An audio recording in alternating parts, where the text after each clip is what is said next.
रामपुर गांव में एक प्यारा सा गरीब का घर था।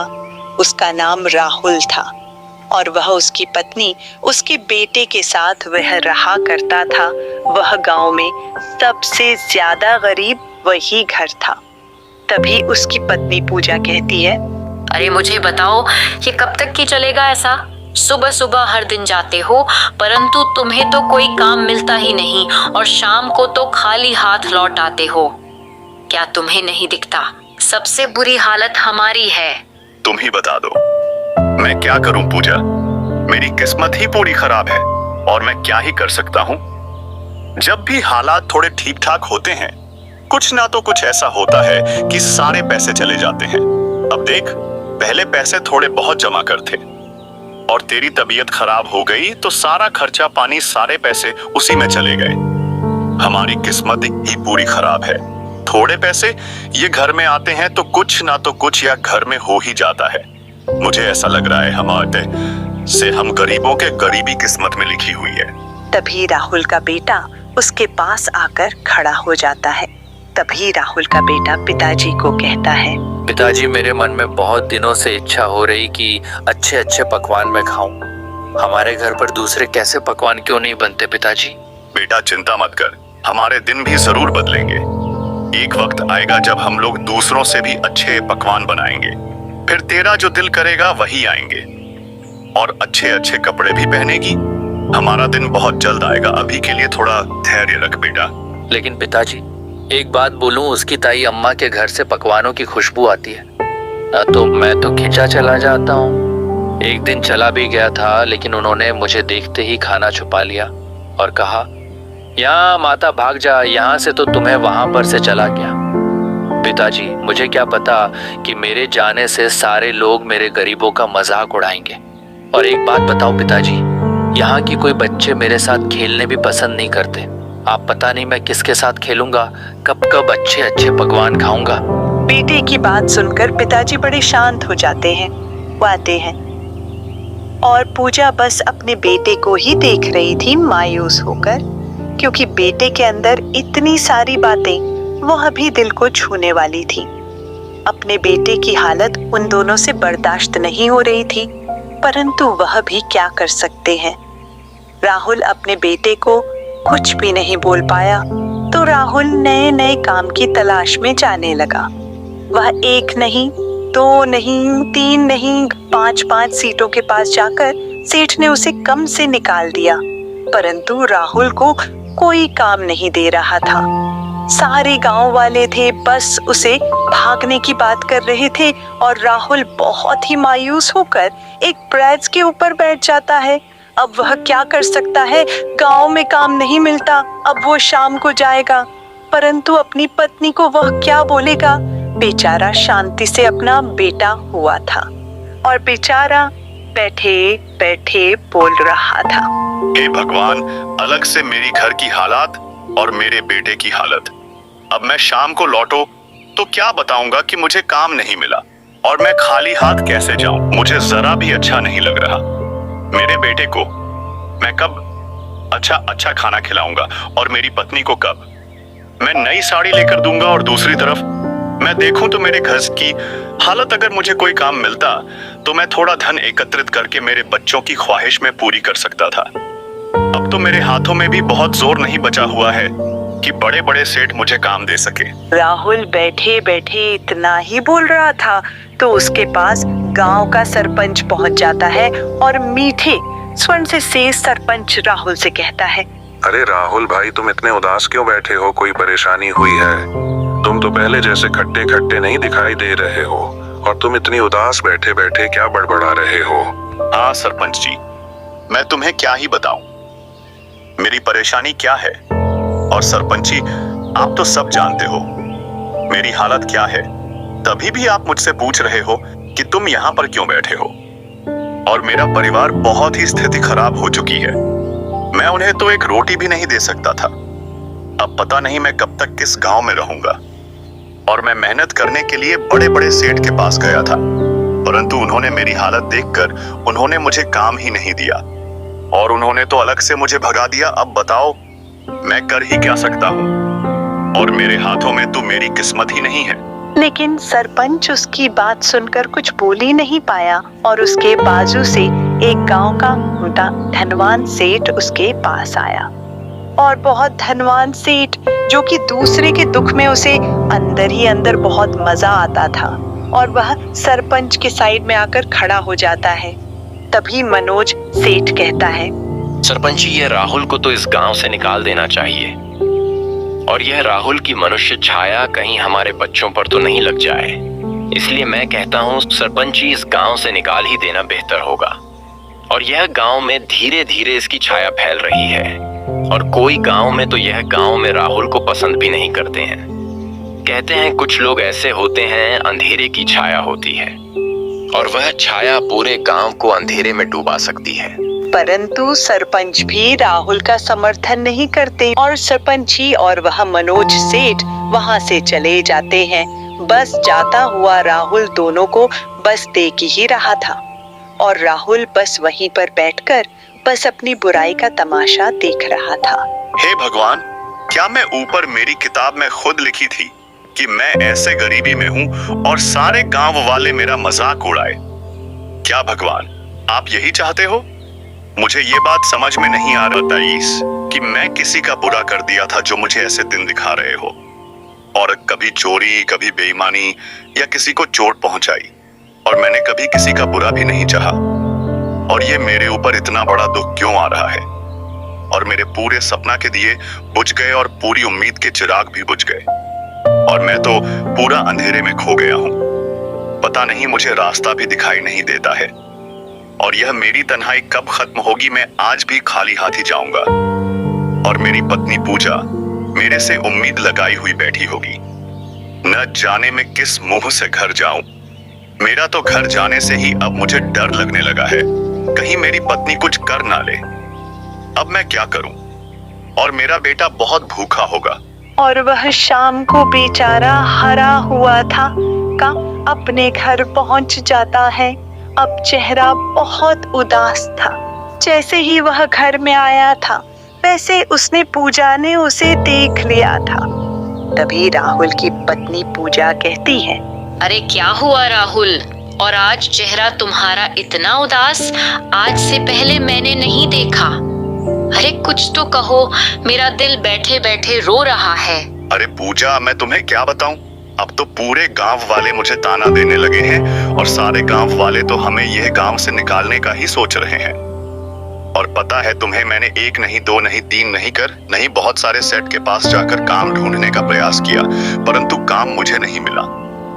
और हमारे पास थोड़ा सा खेत था, वह भी यहाँ के धनवान सेठ ने हमसे ले लिया। अब बताओ, दुखी नहीं हूं तो क्या ही बताऊं। मुझे ऐसा लगा कि गांव के सरपंच मेरी मदद करने के लिए मेरे पास आए थे, परंतु सरपंच और मनोज ने मेरा मजाक उड़ाकर वहां से चले गए। मुझे बहुत ही बुरा लगा, और हमारे बच्चे के लिए और तुम्हारे लिए मैंने कुछ खाने के लिए भी नहीं ला पाया। पूजा पूरी तरीके से चुप हो गई थी, और अपनी पति की हालत देखकर वह भी बहुत उदास हो जाती है, क्योंकि हम उन्हें जरा भी अच्छा नहीं लग रहा था। मुझे माफ कर दो, और मैं तुम्हारी गलती, तुम्हारे दुख को समझ नहीं पाई। मैं तो सुबह तुम यहाँ से जब जा रहे थे तो मैं तुम्हें समझ नहीं पाई। फिक्र मत करो, भगवान सब देख रहे हैं। बेचारा राहुल अपनी पत्नी को कुछ नहीं बोल पाया था, और रात हो जाती है और राहुल आराम से सो जाता है। उसे नींद बिल्कुल नहीं आ रही थी। फिर अगली सुबह राहुल की पत्नी राहुल से कहती है, अरे 2 दिनों से कुछ नहीं खाया है, जो कोई दुकान से कोई सामान उधार ले आओ, और खास दुकान वाले उधार भी दे दे। नहीं पूजा, मैं तो कल भी गया था वह दुकान के पास, परंतु उन्होंने उधार देने की बजाय मेरी बहुत ही बेइज्जती करी। अब मुझे ऐसा नहीं लग रहा कि हमारे हालात कभी ठीक होंगे। अगर ऐसे ही दिन रहे तो हमें किसी दिन यह गांव छोड़कर कहीं दूर जाना होगा। गांव में कम से कम 5 लोगों से मैंने पहले बहुत सारा उधार ले लिया है। बताओ, इतना उधार लेने के बाद भी पता नहीं कौन मुझे उधार देंगे। अब मेरे अंदर कितनी हिम्मत नहीं, और किसी से उधार मांग लूं। सभी गांव वाले को पता है कि मैं उधार लेने के बाद मैं उधार वापस नहीं कर सकता। वापस करूं भी तो कैसे? हमारे पास तो इतने पैसे ही नहीं रहे थे। अगर पैसे आते भी हैं तो वह भी खर्च हो जाते हैं। हाँ, राहुल सही कहा। यह तो बिल्कुल सही बात है।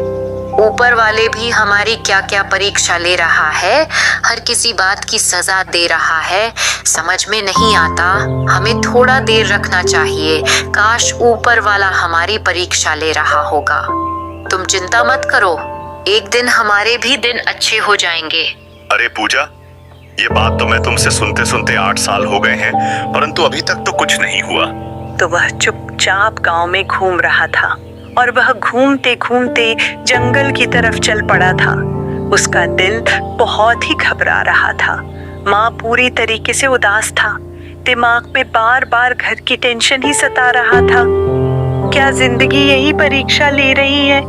क्या मैं मेरी तकरीबन से हमेशा के लिए मुक्त हो जाऊं? राहुल बेचारा अपनी जान देने के लिए ख्याल में ऐसे वैसे विचार चल रहे थे। वह हाथी गांव से बाहर निकल गया था, तभी उसे सामने से आता हुआ सरपंच दिखाई देता है। तभी सरपंच राहुल से कहता है, अरे राहुल भाई, तुम यहाँ फोकट क्यों घूम रहे हो? कहीं काम धंधा नहीं मिला क्या? और तुम तो बिना बताए जंगल की तरफ क्यों जा रहे हो? क्या बात हो गई? क्या जंगल काट कर, क्या लकड़ी बेचकर, क्या पैसे कमाना चाहते हो क्या? परंतु सरपंच ने कहा और राहुल एकदम से शांत ही रहता है। उसे सरपंच को बोलने की जरा भी इच्छा नहीं हो रही थी। वह पहले से ही बहुत घबराया हुआ था, तो वह बोल भी कैसे? और वह सरपंच को बोलने लायक नहीं बचा था। अगर राहुल कुछ कहता सरपंच को, तो सरपंच उसकी और बेइज्जती कर देता। तभी सरपंच फिर कहते हैं राहुल से, जो जंगल में जो लकड़ी काट कर लक्कड़हारे ही बन जाओ। थोड़ी बहुत तो पैसे तो आएंगे, वह तो कोई बुरी बात भी नहीं है। और सरपंच ने इतना कहा और वहां से चला गया। हर राहुल चुपचाप जंगल में चलता ही रहता है। राहुल अब पूरी तरीके से थक गया था। जंगल में वह काफी देर से चल रहा था और वह एक पेड़ के बाद जाकर बैठ जाता है। तभी वह कहता है, मैं क्या बताऊं भगवान, मैं किसी के सामने रो नहीं सकता। मैं किसको दुख बताऊं मेरा? पूजा और मेरा बेटा अगर मुझे रोते हुए देख लेता तो उनकी इतनी उम्मीद जो मेरे ऊपर है वह तो ऐसे ही टूट जाती। इसलिए मुझे शांत भवन में जंगल की तरफ आना पड़ा। यहाँ पर मुझे कोई नहीं देख सकता। भगवान बताओ, तुम मेरी कितनी परीक्षा लोगे? राहुल बड़ा उदास बेचारा बोल ही बोल रहा था। तभी राहुल बैठे बैठे किसी की जोर जोर से हवांजे आने लगी थी और वह अचानक से एक साधु नीचे गिरे हुए उसे दिखाई देते हैं। राहुल तुरंत उसे साधु के पास चले गए। तभी राहुल साधु महाराज को कहते हैं, महाराज, आपको क्या हो गया है? आप ऐसे क्यों गिरे हुए? बेटा, मैं कहीं पर जा रहा था तो मुझे चलते चलते अचानक से पैर में मोच आ गई तो मैं गिर गया और तभी से इस सुनसान जंगल में पड़ा हूँ। यह जंगल इतना वीरान है कि यहाँ कोई आता ही नहीं और मुझे बहुत ही जोर के प्यास लगी हुई है। मुझे अपनी नहीं मिला तो मैं मर सकता हूँ। कृपया मुझे अपनी कहीं से लाकर दे दो। महाराज, यहाँ पर तो दूर दूर तक कोई तालाब नदी मुझे दिखाई नहीं दे रही है। मैं कहाँ से पानी लाकर दूं, मुझे समझ में नहीं आ रहा। साधु महाराज, आपको पता हो सकता है कि पानी कहाँ मिल सकता है, तो मैं तुरंत जाकर तुम्हारे लिए पानी ला सकता हूँ। साधु, यहाँ से बस 1 किलोमीटर दूर वहाँ पर एक तालाब है। वहाँ से बस मेरे लिए थोड़ा पानी लेकर आ जाओ। राहुल बेचारा थका हुआ वह अभी क्या कर सकता है, तो बेचारा बिना देर करे हुए पानी लाने के लिए चला जाता है। बेचारा राहुल बहुत थका हुआ था। तभी भी आखिरकार एक छोटे से तालाब पर जाकर वह खड़ा हो जाता है। जैसे ही वह पानी लेने के लिए झुका तो अचानक से बहुत तालाब में से एक लाल चुड़ैल प्रकट हो जाती है। वह चुड़ैल को देखकर थोड़ा डरता है। तभी चुड़ैल गुस्से से कहती है, अरे तुम्हारी हिम्मत कैसे हुई ये मेरे छोटे से तालाब से पानी लेने की? क्या तुम्हें पता नहीं है कि यह तालाब से कोई पानी नहीं ले जा सकता है? अरे मुझे बिल्कुल पता नहीं था कि यह तालाब से कोसे से कोई पानी नहीं ले जा सकता है। मुझे माफ कर दो, मैं ऐसा कोई पाप नहीं किया। मैं एक चुड़ैल हूँ। अगर तुम्हें यह तालाब का पानी चाहिए तो मैं एक सवाल पूछूंगी। अगर तुमने सही सही जवाब दे दिया तो मैं यह तालाब का पानी ले जाने दूंगी। अगर तुमने जवाब गलत दे दिया तो मैं यह छोटे तालाब में तुझे डूबा कर मार सकती हूँ। और एक उपाय है कि अब तेरे प्राण में बच सकती हूँ। यहाँ से बिना पानी भर यहाँ से चला जा, मैं तुझे यहाँ से जाने दूंगी। बेचारा राहुल बहुत ही उदास हो गया था और वह बहुत ही गहरी सोच में भी डूब जाता है। उसे याद आता है दूसरी तरफ बेचारा साधु पानी पीने के लिए तरस रहा है। अगर सही टाइम पर पानी नहीं मिला तो वह मर सकता है और दूसरी तरफ प्राण जाने का डर। तभी राहुल कहता है, मैं यहाँ से बिना जल लिए नहीं जा सकता। अब तो मेरे प्राण भी कोई काम के नहीं, मैं किसी की मदद भी नहीं कर पाऊं तो मेरा जीना मरना किस काम का। अच्छा, मेरा सवाल का जवाब दे दे और पानी को ले जा। आप सवाल सुन। यह कैसा छोटा सा घर जो कि चारों तरफ से खुला हो और वह चारों तरफ से उजाला आ रहा हो, उसके अंदर न खिड़की न दरवाजा कुछ भी ना हो और न दीवान न जमीन, तभी भी सब उसके अंदर समाया हो। बता वह कौन है?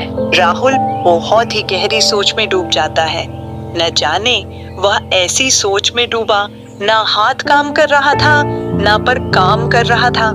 कितना सच में डूबा हुआ आज से पहले राहुल नहीं सोच रहा था। वह थोड़ा शांत होता है लेकिन चेहरे पर थोड़ा भी डर नहीं था। उसके चेहरे पर तो थोड़ी मुस्कुराहट झलक रही थी और वह शांत महल से ही अपने भीतर के अंदर सो रहा हो कि यह सवाल का जवाब क्या हो सकता है। और इतना शांत खड़ा हुआ, ऐसा प्रतीत हो रहा था कि वह भी हार कभी नहीं मांग सकता है। वह सवाल का जवाब ढूंढने के लिए अपने गहराई तक सोच में डूबा हुआ था। तभी वह कहता है, वह है जो मनुष्य बड़ा मन चौकी चारों तरफ से खुला हो, जिसमें उजाला भी होता है और अंधकार भी। न कोई दीवार न कोई खिड़की न कोई दरवाजा, तभी भी पूरा संसार उसके अंदर समा जाता है। चुड़ैल उसका सवाल सुनकर थोड़ी देर चुप रहती है। राहुल के सवाल हर उत्तर तेरे से वह जुड़े एकदम से शांत हो जाती है।